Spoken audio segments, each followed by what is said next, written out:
नहीं, हम भी आए तो हमने चर्चा की है, ये लोग तो हमके चलिए हम भी आए समझो से हम भी चलते हैं। दीक्षा कार्यक्रम तो चलता होगा ना कब उसी समय? दीक्षा कोई कार्यक्रम नहीं होता है। ये सब जो बड़े बड़े आश्रम वाले हैं ना, इसको धंधा बना लिया है ना। हाँ ना, सही कहा। तो वो धंधा बना लिए, धंधा वाले सब दीक्षा कार्यक्रम चलाते हैं। आप कैसे? दीक्षा कभी कार्यक्रम नहीं होता। आप दीक्षित कैसे? दीक्षित तभी करते हैं जब देखता हूँ कि ये सही में अध्यात्म की ओर अभी इसको चलने की इच्छा है, तब जो है, और उसका जो मन है तब जो है उसको दीक्षा देते हैं। ये नहीं कि कोई दिए यूनिवर्सल जो है सब लोग आ जाए, ना वैसे नहीं। हाँ, उस तरह नहीं होता है। और दीक्षा कई प्रकार से होता है। ऐसा नहीं होता है कि सिर्फ मंत्र दिया जाता है तो ही दीक्षा होती है। मंत्र दीक्षा ही नहीं होती है। दृष्टि दीक्षा होती है, वाणी दीक्षा होती है, सभी अंगों से दीक्षा होती है, ये जान लीजिए। हाँ, जैसे कि मान लीजिए कि हम लोग गीता पढ़ते हैं, तो उसमें भगवान की वाणी तो है, गीता में भगवान की वाणी ही तो है। तो जो गीता पढ़ता है उसे प्रभावित है, भगवान कृष्ण को मानता है, तो भगवान कृष्ण से दीक्षित हो गया। समझ रहे हैं बात को? इसी तरह से जो राम गीता पढ़ता है, वो तो भगवत गीता है, तो एक राम गीता भी है। तो जो राम गीता पढ़ता है तो उसमें भगवान राम से प्रभावित होता है। अब रामचरितमानस वगैरह ये सब है, इसमें तो तुलसीदास जी के है ना, लेकिन भगवान राम का क्या संदेश है उसके लिए तो राम गीता पढ़ना पड़ेगा। वो सभी लोग नहीं पढ़ते हैं, वो उतना लोकप्रिय नहीं है। हाँ, राम की जीवनी ज़्यादा लोकप्रिय है और भगवान कृष्ण का वचन ज़्यादा लोकप्रिय है। गीता राम गीता इसमें मिलता होगा। हाँ, कल्याण जो निकलता है गीता प्रेस में।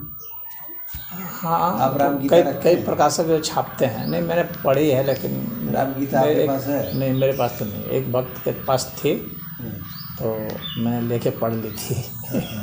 हाँ, नहीं, राम गीता तो हम पहली बार सुने हैं, प्रयास करेंगे कहीं। राम गीता है, शिव गीता है, गणेश गीता है। अच्छा। हाँ, गुरु गीता है, बहुत सारी गीता है। गीता। हाँ, तो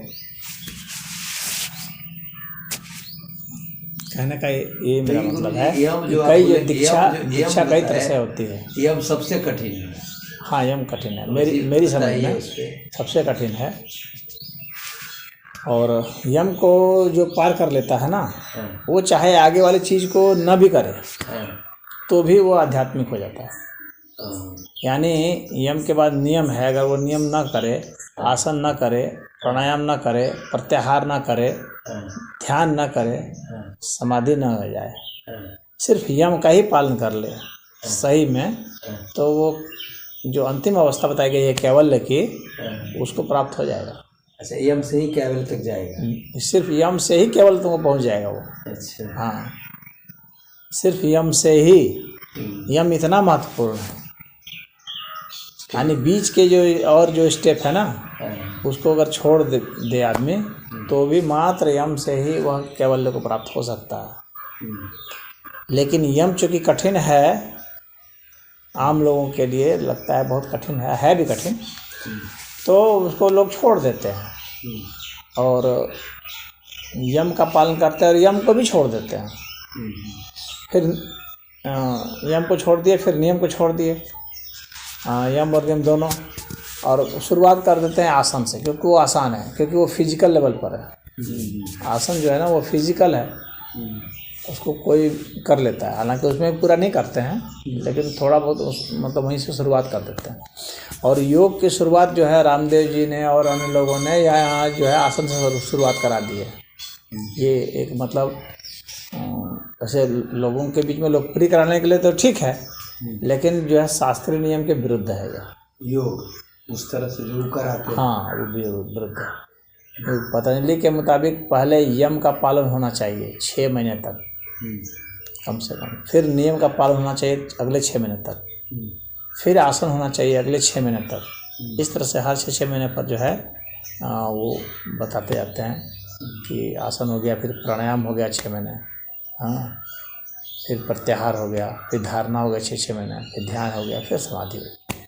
इस तरह से उसका क्रमशः कोर्स जैसा 4 साल का, हाँ, वो उस तरह से विधान था उनका। और लेकिन यहाँ पर क्या करते हैं कि अरे इसको कोई करेगा ही नहीं, तब तो कोई आगे ही नहीं, आगे वाला नहीं करेगा, इसीलिए इसी को हटा दिए। हाँ, नियम को ही हटा दिया। नियम को ही हटा दिए ये लोग। हाँ, नियम को भी हटा दिए। हाँ, सीधे आसन पर। हाँ, सीधे आसन पर आ गए। तो यम में क्या करना है? तो इसलिए यम जो है उसको जानना और उसको समझना और उसको करना सबसे महत्वपूर्ण मैं समझता हूँ। तो उसको अगर आप लोग करेंगे तो बाकी चाहे कुछ भी ना करेंगे तो वही पर्याप्त है। अब यम में क्या क्या है वो देख लीजिए। तो यम में है अहिंसा,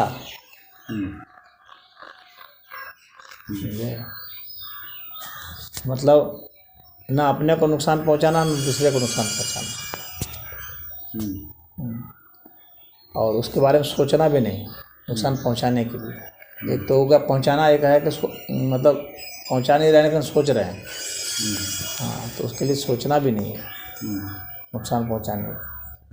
हाँ, उसके बाद है सत्य। यम में ही सत्य भी है। हाँ, ये इसमें सत्य है। मिथ्या भाषण नहीं करना। हाँ, मिथ्या कुछ लिखना नहीं। हाँ, मजाक में भी झूठ नहीं बोलना। क्योंकि झूठ बोल करके कभी कोई सत्य तक नहीं पहुंचा, न पहुंचेगा।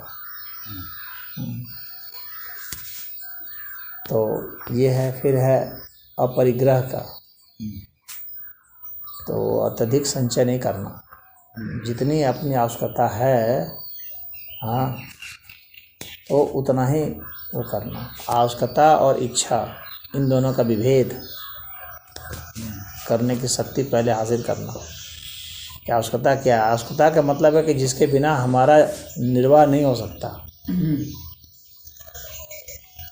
हम जो चीज़ हम फॉलो करना चाह रहे हैं, जिस सिद्धांत को फॉलो करना चाह रहे हैं वो फॉलो नहीं हो सकता है, वो आवश्यकता में आ जाता है। और इच्छा में मतलब कि जैसे कि आवश्यकता भोजन है, यम से तो बड़े बड़े संत लोग भी वंचित रह जाते हैं। यही तो मैं कह रहा हूँ आपको। इसीलिए तो मैंने शुरू से ही कहा कि सिर्फ अगर यम पालन कर लिया जाए तो बाकी कुछ भी ना पालन किया जाए तो वो अपने में ही अकेला ही काफ़ी है। काफ़ी है। हाँ, काफ़ी है, समझे। तो जो इच्छा है, जैसे आवश्यकता तो भोजन है और इच्छा है भोजन की कैटेगरी, वो इच्छा में आ जाएगी। शरीर जो है कभी भी जो है वह नहीं कहता है कि जो है हमको रसगुल्ला दो, कि खीर दो, कि पूड़ी दो, ऐसा शरीर नहीं कहता है। शरीर कहता है भूख है भोजन दो, बस शरीर की इतनी डिमांड होती है। तो वह आवश्यकता में आएगा। और उसके अलावा बाकी जो कुछ भी है, कोई पिज़्ज़ा खा रहा है, बर्गर खा रहा है, ये शरीर कभी नहीं डिमांड करता है। ये इच्छा डिमांड करती है, मन डिमांड करता है। तो इतना भेद जिसको समझ में आता है वही इसका पालन भी कर पाएगा।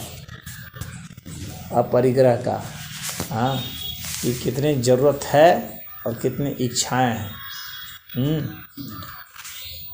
तो अब ज़रूरत जो है, आवश्यकता जो है, उससे अत्यधिक अगर रखता है वह, तो वह उसमें आ जाएगा जिसमें अपना मालिकाना हक वो समझता है। यानी मालिकाना हक मतलब जिसको कि आपको सेलिंग राइट है। मालिकाना हक का मतलब ये समझ लीजिए आप। मालिकाना किसको कहते हैं, ये इकोनॉमिक टर्म है। तो जिस चीज़ को आप बेच सकते हैं ना, उसके आप मालिक हो जाते हैं। जिसको आप बेच नहीं सकते आप मालिक नहीं हैं। बात समझ रहे हैं? तो जैसे मान लीजिए यहाँ चौकी है, अगर मैं इसको बेच सकता हूँ तो फिर इसका मतलब मैं मालिक हूँ। अगर मैं इसे बेच नहीं सकता तो इसका मालिक नहीं हूँ, मैं इसका यूज कर सकता हूँ। अगर यूज करने के लिए किसी ने अधिकार दे रखा है यहाँ, तो समझ रहे हैं? तो अपरिग्रह का मतलब हो गया कि आपको सेलिंग राइट नहीं होना चाहिए। क्लियर हो गया ना कॉन्सेप्ट? अपरिग्रह का मतलब कि आपको जो है बेचने का अधिकार नहीं होना चाहिए। अगर मकान बेचने का अधिकार है आपके पास, इसका मतलब है कि मकान का मालिकाना हक आपके पास है। तो इसका मतलब है कि आप अपरिग्रह का पालन नहीं कर रहे हैं, परिग्रह का पालन कर रहे हैं। यानी आपके नाम से कोई प्रॉपर्टी नहीं होनी चाहिए। इसमें तो हम आगे हैं। समझे?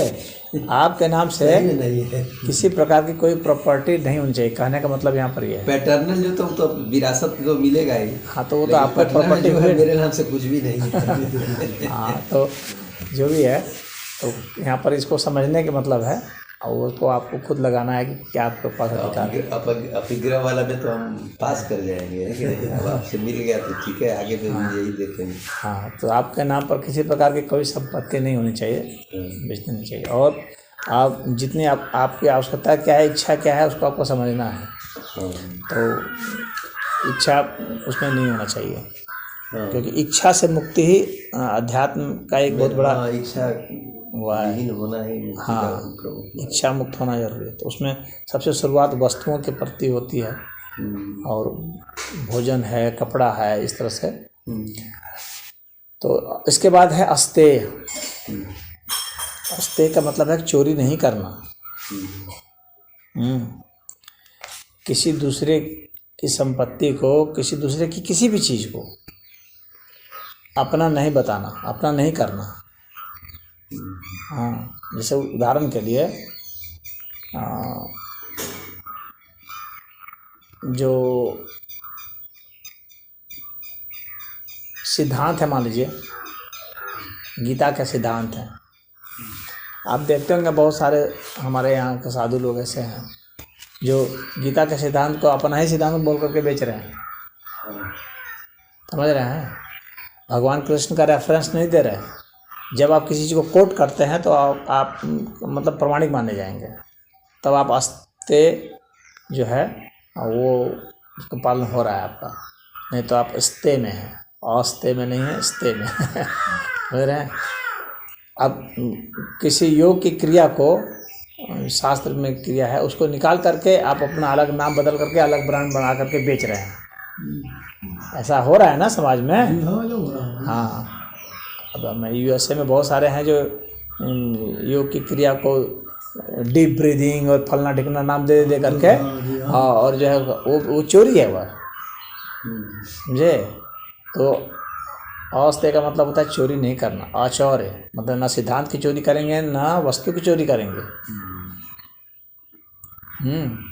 अगर मैंने पतंजलि जी के किसी चीज़ को लिया है तो मैं बताऊंगा कि पतंजलि जी के यहाँ से लिया है। हाँ, उनको स्रोत ये है। हाँ, भृगु ऋषि से लिया तो बताऊंगा भृगु ऋषि से यहाँ लिया है। तो इसका मतलब है कि वह व्यक्ति प्रमाणिक है, वो चोरी नहीं कर रहा है, लेकिन वहाँ ले लिया है और कह रहा है कि इसको मैं बता रहा हूँ मेरा है, तो वो चोर हो गया वहाँ पर। ये क्लियर हो गया ना? क्योंकि चोरी का अधिकतर लोग खाली वस्तु से समझते हैं। ये तो बहुत बड़ा चीज है। ये वस्तु से नहीं है चोरी का मतलब।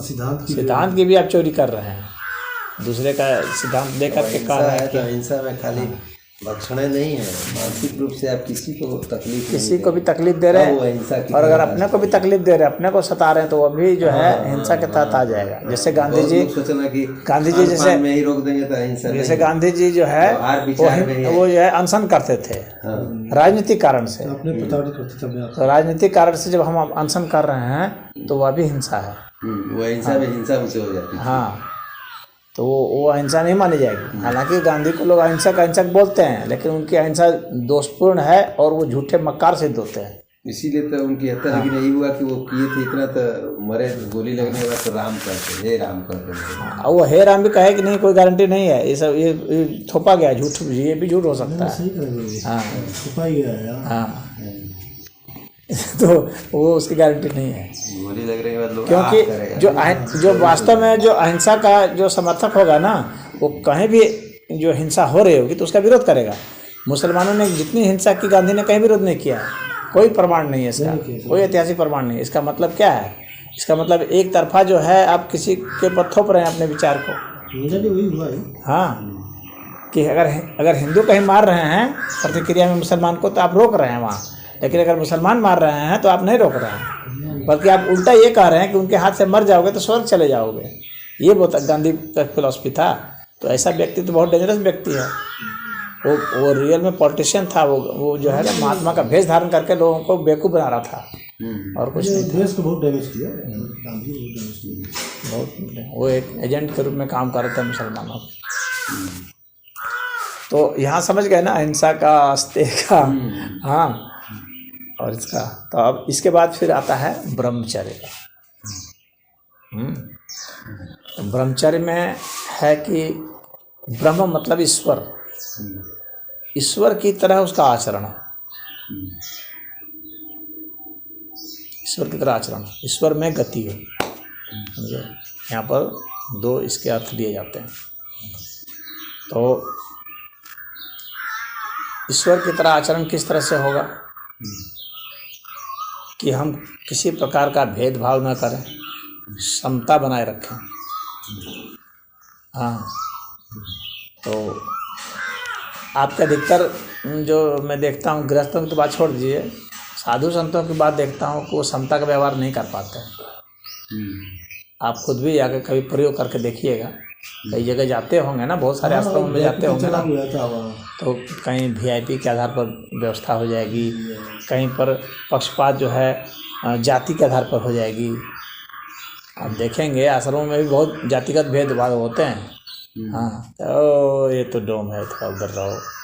हाँ, ओ ये तो बाबू साहब हैं, थोड़ा नज़दीक रहो। हाँ, ये तो ब्राह्मण है, थोड़ा दूर रहो। दूसरे बिरादरी हैं, ओ थोड़ा दूर रहो। तो उसके मन में खुद ही पक्षपात है, खुद ही घृणा है किसी के प्रति, खुद ही किसी के प्रति मोह है। तो वो अभी कहाँ संत का दर्जा, उसको वो झूठा एक प्रोपेगेंडा के तहत और उसके तहत दिया है। लेकिन ईश्वर के अंतर्गत तो जो है, जब उसकी जांच होगी तो पता चल जाएगा ना कि सही है कि गलत है। तो ईश्वर के जो निगाह में तो वो झूठा है, व्यक्ति कपटी है। हाँ, क्योंकि वो पक्षपाती है। तो ब्रह्मचर्य का मतलब हो गया कि ईश्वर की तरह ही आपका जो है व्यवहार होना चाहिए। हाँ, अधिकतर लोग ब्रह्मचर्य का अर्थ से क्या लगाते हैं कि बस सेक्स हम नहीं करेंगे। ऐसा व्यवहार सोचते हैं, ब्रह्मचर्य का ये मतलब है। ये तो बहुत विद्धि सा अर्थ है इसका, नाम मात्र का। सेक्स करने से ईश्वर ने मना नहीं किया हुआ है, नहीं तो हम लोग जन्मते कहाँ से। सेक्स में आसक्ति नहीं होनी चाहिए, समझ रहे हैं, उसका वह अर्थ है। उसके द्वारा आप ड्राइव नहीं हो, यानी वो आपको खींच ना सके, उसका वह एक छोटा सा मीनिंग है। तो वो ब्रह्मचर्य का पालन का मतलब हो गया कि आपका समता का व्यवहार होना चाहिए। और दूसरी बात है कि आपके भीतर में करुणा है, दया है, प्रेम है, ये सब भाव होने चाहिए, तो ब्रह्मचर्य की कैटेगरी में आएंगे। उसी के बाद लगातार जो है आपके भीतर में जो है इस तरह से व्यवहार होना चाहिए कि आपको ज्ञान आता जाए, यानी ज्ञान के प्रति जो है आपका बहुत जो है समर्पण होना चाहिए। कि ज्ञान आपको भिन्न भिन्न स्रोतों से ज्ञान आना चाहिए, उसका दरवाज़ा आपको कहीं बंद नहीं करना चाहिए। यानी अपने विकास के जो रास्ते हैं ज्ञान के क्षेत्र में, उसको पूरा खोल देना चाहिए।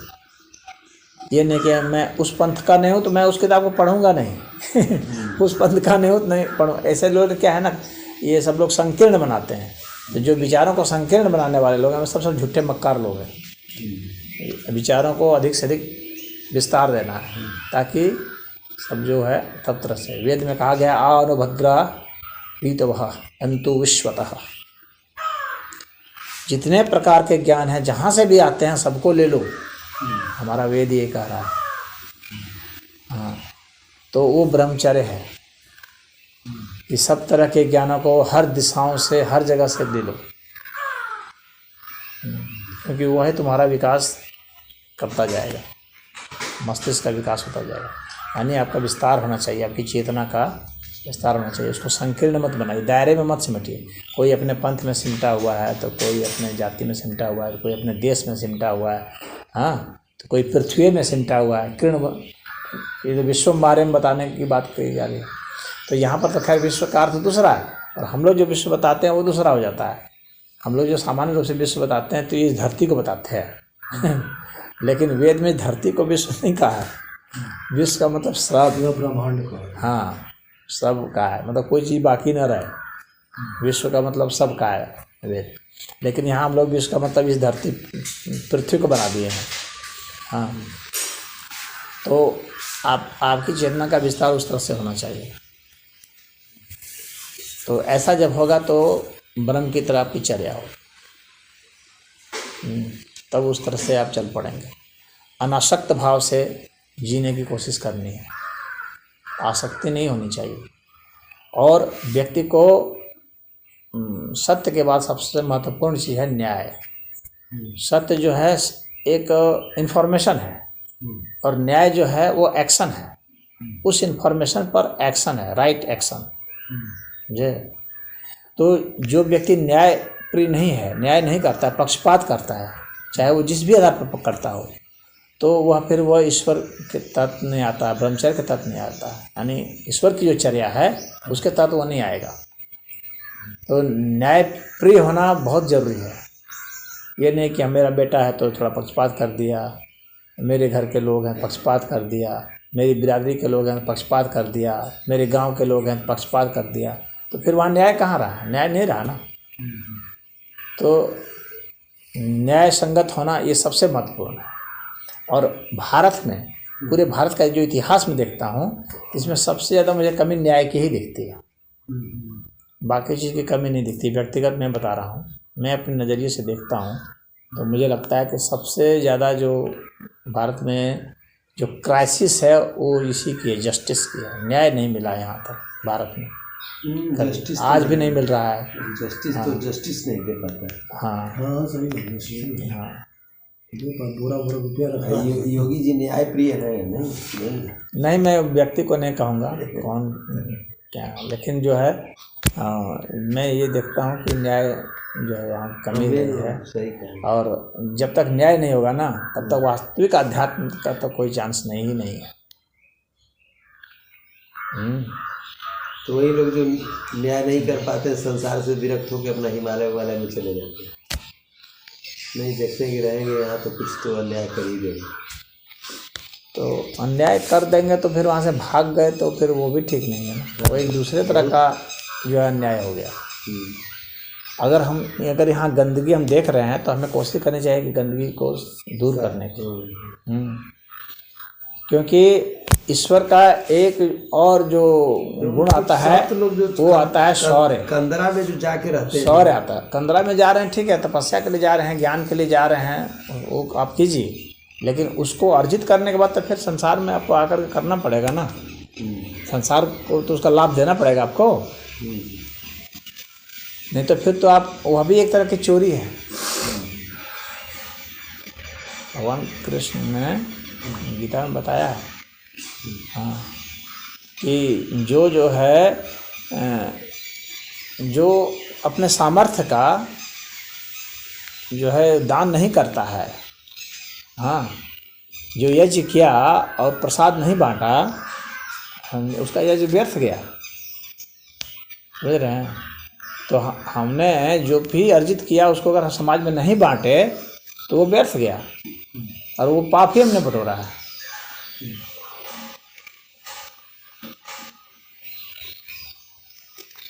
तो हुआ है कि आप चाहे कंदरा में जाएं या पेड़ पर लटकें, हाँ, लेकिन आपने जो कुछ भी हासिल किया है ना, जो भी ज्ञान हासिल किया है, उसको वो आप ईश्वर ने आपको क्यों दिया? आपने हासिल क्या किया? ईश्वर ने आपको दिया। और ईश्वर ने किस लिए दिया? आपको बांटने के लिए दिया, आपके जरिए दूसरे को बांटने के लिए दिया।